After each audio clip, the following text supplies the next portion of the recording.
All right, so welcome everyone. It's good to see you. Now today the topic is the third preparation on the path when we practice meditation. The first preparation is the posture. It should be upright and relaxed. We discussed that 2 episodes ago. Second preparation is your breath, functioning a bit like a bridge between the physical posture and the mental attitude. And the third preparation is attitude, the way you treat yourself, the way you receive yourself during the meditation. It has a lot to do with changing your perspective as well. So the attitude in meditation practice should be based on kindness and compassion. Kindness is rooted in acceptance. So what that means is kindness allows for things to be. It gives freedom for the various expressions in consciousness. So you might, for example, experience a pleasant sensation. It's relatively easy to accept. So you accept that. But for some people it's not that easy. They react to that pleasant experience, to the pleasant sensation, maybe with aversion. They say, I don't deserve this. Or there's a subconscious movement in the mind which kind of operates against that pleasant experience that we're having. It's boycotting it. So when that happens, for example, you can also accept that. That would be kindness. Of course I need to boycott this. Of course I feel that I don't deserve it. How could it be any different? How could you be any other than what you are? There's nobody in the world that can help it. We all can't help being ourselves. And yet most people are constantly busy trying to be someone else. Like trying to be, for meditators maybe, we try to be very intelligent and divine and always kind and always happy, always feeling warm and fuzzy feelings, always being accepting and open. This is a struggle. It's very stressful. It's one of the greatest stresses that you can have, this constantly looking at yourself, feeling, okay, I'm not doing good enough. I should accept more. I should love myself more. I should go deeper into that. I'm not relaxed enough. How could I relax more? How could I relax harder? That is the opposite of relaxation. However, it has a function that it keeps you on the path for many people for long enough that they eventually get it. It's like, that doesn't work. So that's the good side of it. So every negative experience that you're making always comes with a good side. That always comes with a specific type of learning that's a bit deeper. And all we need to do here is just stay with it. And you could not stay with it if you wouldn't have the space to accommodate it. And that's what's difficult in the practice. Learning to accommodate even unpleasant things, unpleasant situations. Your shame, your guilt, your anger, your frustration. You're getting distracted for the 15th time this minute, and your mind just doesn't get it together. It doesn't focus at all. It's totally not clear at all. Is that okay? In other words, are you okay? Are you allowed to be a mess? Or do you demand to be perfectly concentrated and focused? You know, I've been doing this since quite a long time. And to be honest, I'm slowly getting that. And how much I've been using meditation as a means of actually fighting myself, not giving myself any peace. So meditation is a time when I sit down and I'm giving myself hell for 30 minutes or an hour and 30 minutes or whatever. Just sitting down and having demands. That's the opposite of letting go. Meditation is all about letting go. It's about dropping those demands. allowing for what is to be.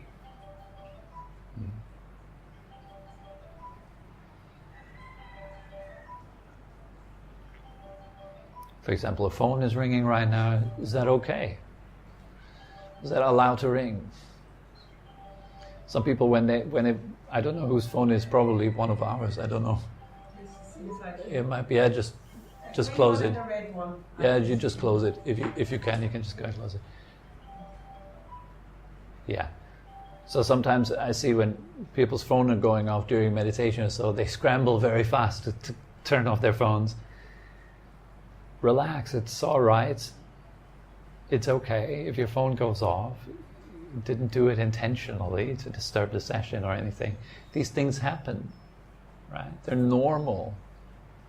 Some painful situations, unpleasant, inconvenient things are normal. And by seeing that, there's a great freedom in this.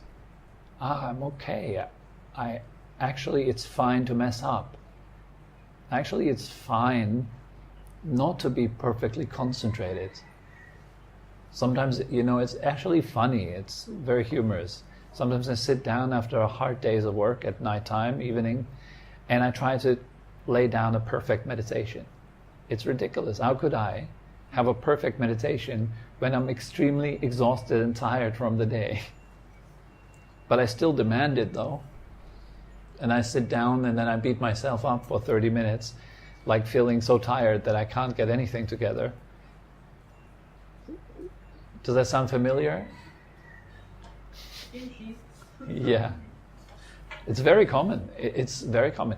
And it's also very common in subtle forms, much more subtle forms. This is very coarse. But it exists also in much more subtle forms. It could be this encouraging cheerfulness. You should be grateful. But I'm not. I'm angry. Yeah, but I should be grateful. There's so many nice things in my life that I could be grateful for. But I'm really angry right now. The anger is really bad, I should get rid of it. Now, anger is only bad when it is expressed or suppressed. Then it's bad. But as such, if you give it space, actually you will discover that your power is a kindness that even allows for anger to exist. That is quite powerful stuff. You're in a position where you can give permission to your anger to be there. What does that say about you? You giving permission to yourself to be. The question we can ask at the end of the session will be a moment for questions as well. So notice that whatever arises during your practice, whether pleasant, unpleasant or neutral, whether skillful or unskillful or neutral, it is okay, it's in the right place. It has a right to exist. Your anger, your jealousy, your worries, your fears have a right to exist. Do you let them? Do you allow them to exist? Because they're a natural part of us. We're all human beings, right? Unless you're an alien or something. No, you're still a human being, yes? So, if you're a human being, then you have a human experience. What is a human experience? Well, it's quite messy. It has all kinds of things to it. Insecurity, happiness, joy, love, kindness, joy, humor, gratitude, anger, fear, anxiety, worry, anticipation, regret. All this is part of the human package. These are energies that we can tune into, that we can tap into, and we can become very familiar with some of them. And subconsciously even seek them out because it's what's familiar. Some people constantly seek out punishment. And when there is nobody around them to punish them, then they punish themselves. It's called guilt. Guilt is nothing but a habit of punishing ourselves for something that we have done. I'm just keeping the punishment alive. Just, I'm not allowed to feel happy because what I did. I must suffer because of what I did. It's not really very helpful. But it's still there, and it has a right to be there. And so the point is to see it for what it is. I'm feeling guilty, or I'm feeling shameful about myself. And then to give it space, to allow it to be there. That is kind. That means you're accepting all these aspects that are within yourself for what they are, seeing them for what they are. Really, giving yourself that space is in itself warm and blissful and wonderful. There's great freedom in it. I think one of the greatest happiness that we can experience is the happiness associated with freedom. Freedom from stress, freedom from suffering, freedom from tension. That is freedom from tension. You allow yourself to be. There's some people on this world that they are so powerful in their attainment, they're oozing that out of their pores. When you come into their vicinity, you feel completely, utterly accepted. And that is amazing. I've had the good fortune to come across some of those people during my life. They're very rare. There's not many who have that power. But those who do, it's truly remarkable. You are at a loss for words in such a presence.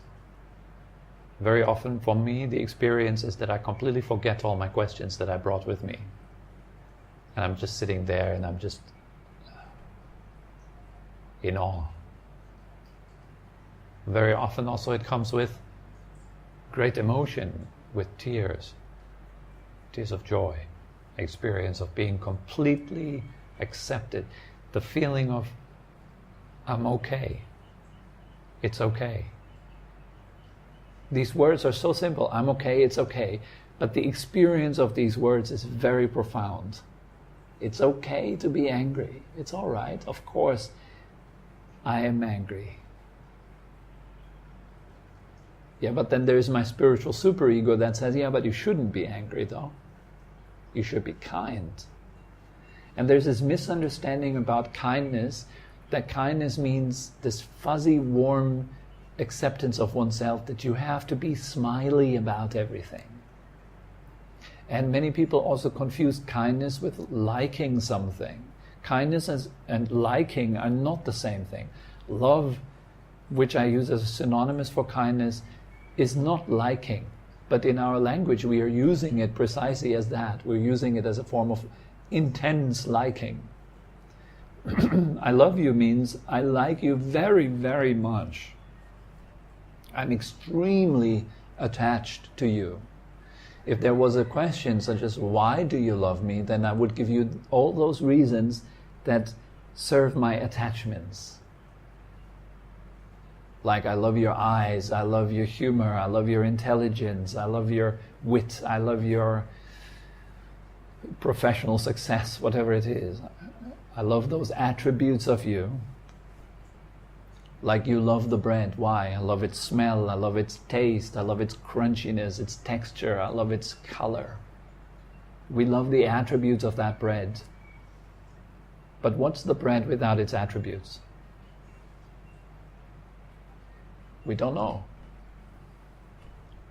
So when we love someone else very often, or ourselves, we usually misinterpret love as the liking of certain attributes. And when those attributes fall away, your love also changes accordingly, doesn't it?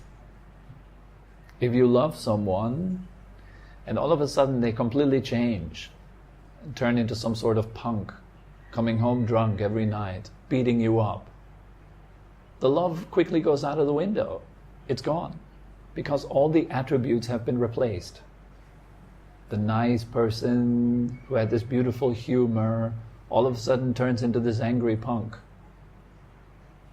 So the thing that I loved, aka liked, is gone, but other attributes have taken its place. I seek separation. Love turns to hate. Other words, like turns to dislike. Attachment turns to aversion. attraction turns to aversion. So that is very common. But kindness is not like that. Kindness accepts what is as it is. It is all right with things to be. Because everything in this universe, every single atom is in the right place. It is in this place because of its causes that brought it to this place. Every single thing in this universe is perfectly in balance.